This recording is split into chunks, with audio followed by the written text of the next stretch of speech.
Welcome to Popcorn, a panel show that really is like going to the movies, just without the queuing, the hot dogs, or the fat bloke with the big hat. But still, feel free to have a snog at the back, unless, obviously, it's just you and your gran watching the show.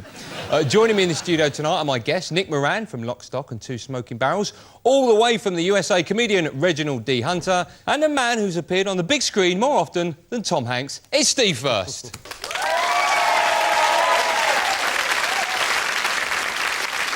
Nice to see you. I'll be chatting with the guys in a minute, but first, what's coming up on tonight's show?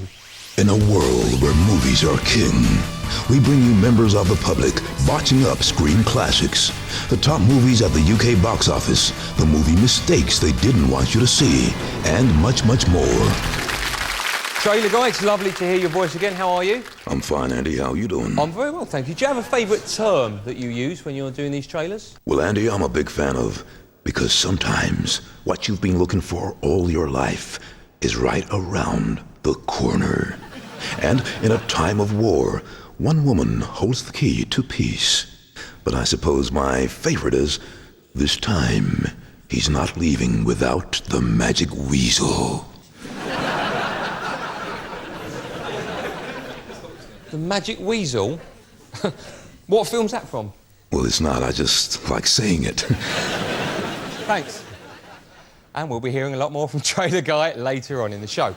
Time to say a proper hello to my guests. I'll start with Nick. Nick, it's lovely to see you. It's lovely to be here. I'm a big fan of your work, actually, a big fan of the Lock, Stock films. What have you been up to recently? Well, I've got a film called Puritan, which opens next week, and you've seen it. I have seen it, and I want to chat to you about it, but first, let's have a quick look, shall we?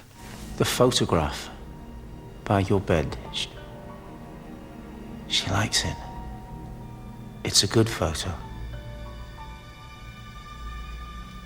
She's teasing you. She's calling you tomboy. Your hair is short. Now she's laughing. She loves you. She'll always love you. I saw that last week. I genuinely loved it. I actually believe it's probably your finest work, if you don't mind me saying. Oh, thank you very much. You play Simon Puritan in it, yes. who's a medium. Are you now a believer of those sort of things? Were you beforehand? No. My mum's into all that spiritual circle stuff, and which is no end of amusement to my dad and my brothers. You know, as you'll already know, Maureen, you've left the gas on. Things like that. The thing about Puritan is that the guy's a con man. He suddenly isn't a con man. You know, he's conning old ladies and pretending to talk to dead people. And then things that he makes up start to come true. It's a sort of British version of The Sixth Sense, isn't it? Yeah, British Sixth Sense. OK. Reg, good to see you. Hey, man. I've been told you're a Superman fan, is that right? I am of the comic book and the first Superman, the movie.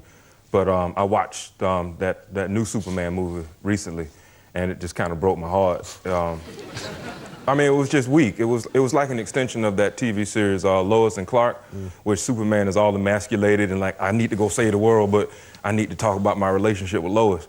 And just... I mean, they should just call it Superman for breasted people, because it's not real Superman. Steve, love to see you. You look very relaxed there. Well, I feel relaxed. People at home will obviously recognise you from the telephone ads that you do. It's nice to be recognised after 15 years of work for an advert. It's good. It makes me feel worthy and that I've really arrived and I've got a place in the world. Well, no, you in other things. We know you from Little Britain as well. Yeah, where I say nothing, largely.